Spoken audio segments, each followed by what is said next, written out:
Hi, ready for more Midnight Rider?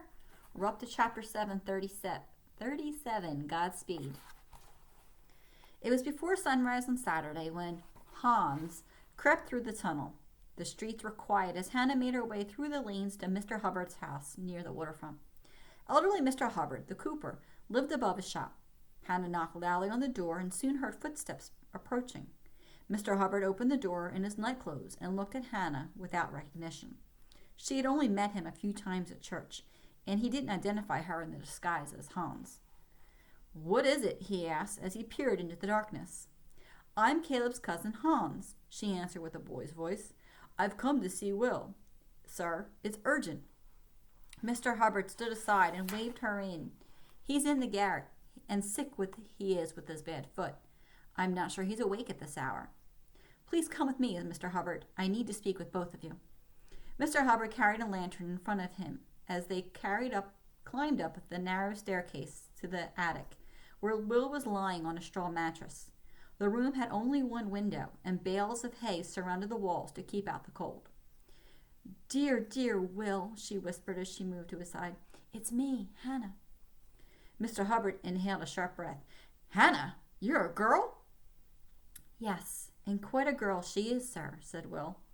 Hannah hastily related her plans to Will and Mr. Hubbard. "Mr. Revere is in prison at Castle William. Caleb is ill, so there's no one to ride to Salem with the warning that the redcoats are coming to take the munitions."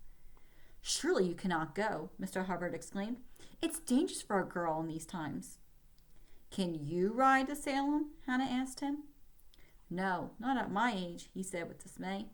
"I wouldn't be able to make the ride, especially on these snow-packed roads." "Who else is here or there?" Hannah asked. "Mr. Revere has been captured at Castle William along with 3 of his best men. I'm sure the Sons of Liberty are being watched, especially with this secret mission about to take place. Besides, if we know that someone in that group is a traitor, if we ask anyone else, our plan may be exposed and the warning halted." "Still, there must be someone older than you," Will said. "No one would suspect me," Hannah said, "and Promise won't be seen in Boston. I'll be riding from Charlestown. He's not known as the Midnight Rider's horse over there." "I can't think of anyone else who could get ready, especially on such short notice," Mr. Hubbard said with a frown. "I know I can do it. Let's not waste time. I will need help to get to Charlestown and find Promise, though." "I can get you across the river," Mr. Hubbard told her. "In my trade, I'm allowed to go back and forth to Charlestown. But if soldiers see me rowing you across at this hour, they'll be sure to question me," Mr. Hubbard explained. "So we must be cautious." Will propped himself up on one elbow and reached for a sheaf of paper near his bed. "You'll need directions and a note to Deacon Larkin in Charlestown." After Will explained the route she should take, he took her hand. "The snow and ice will slow you down, and although Promise is sure-footed, the ride will be treacherous, Hannah. There are places along the way where you can stable Promise for a few hours' rest, and you can get to sleep too. Be on guard. There are those who might help you, but there are also Tories and informers who may report you." "I'll be careful, Will," Hannah promised, "and I'll see you when I return. But please tell no one about me, not even the Sons of Liberty." "I promise." Will lay back on his pillow. "Take my saddlebag for your belongings. I wish I were going in your stead." Hannah tucked her food and money along with Will's map into the leather saddlebag. Then she bent over to kiss his cheek. "Stay well, Will." "Didn't you realize you had no hat?" Will pointed to his own gold-braided tricorn hat hanging from a hook. "Take mine. You'll need it." Hannah took the hat and pulled it over her brow. Then Will grasped her hand again. "Godspeed, Hannah." I'm thinking this is what she's going to look like when she's on her mission. Dawn was breaking as Mr. Hubbard furtively rowed Hannah across the mouth of the Charles River. It was high tide, and large pieces of ice floated toward them in the fast current. Seated in the bow, Hannah pushed them away from the boat with a paddle. On the opposite shore, Hannah jumped onto a wharf that was hidden in the shoreline brush. "I must get back before daylight, or the soldiers may see me," Mr. Hubbard whispered. Why should I whisper that? He pointed to his steeple. "Parson Larkin lives in the house next to that church. He has stables in the back, and that's where you'll find Promise." Mr. Hubbard tossed her the saddlebag. "Be safe, child," he said as he rode off.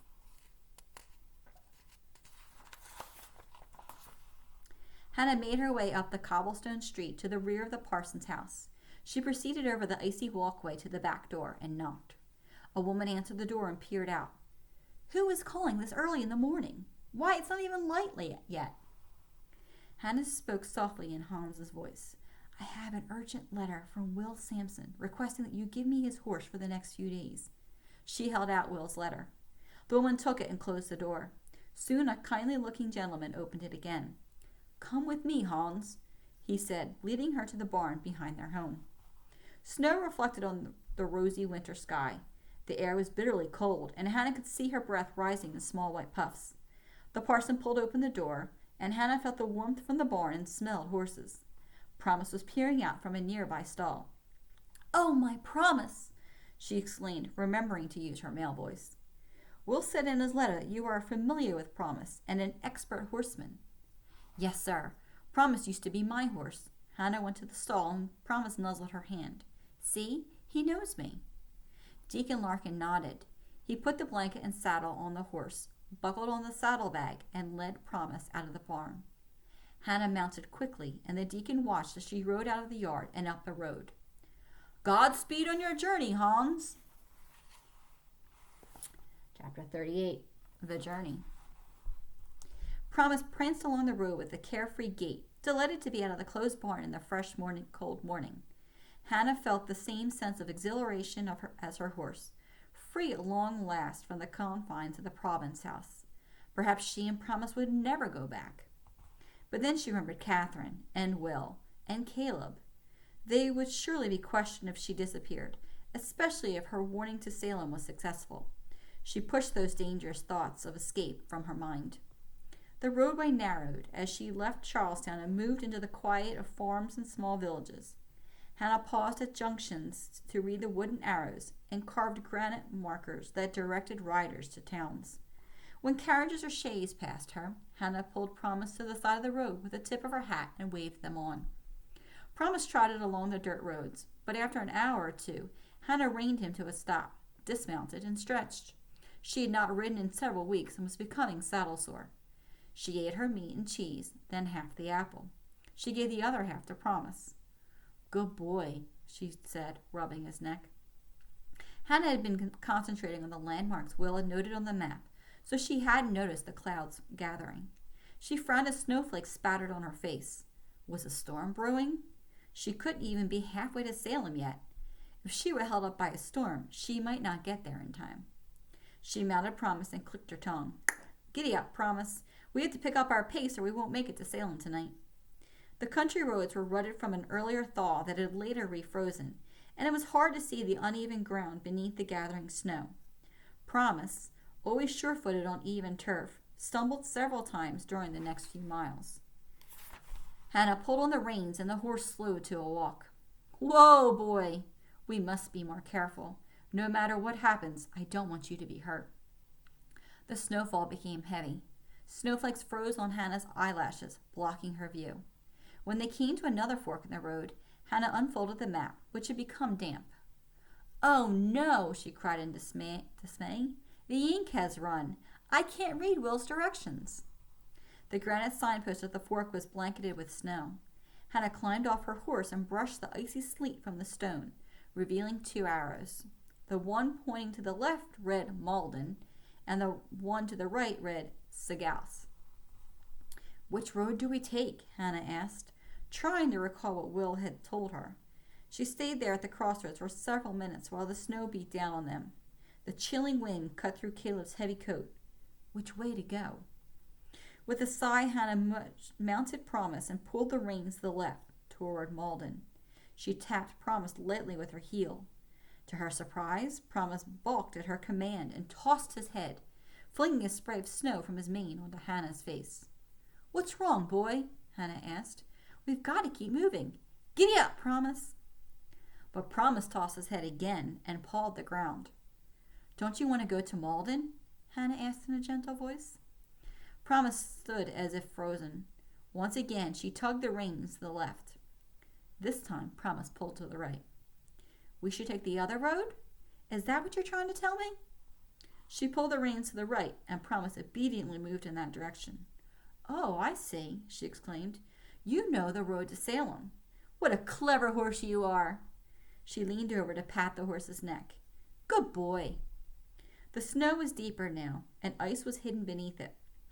Easy, Promise. We must keep going, but slowly. Promise seemed to sense the danger and hesitated from time to time.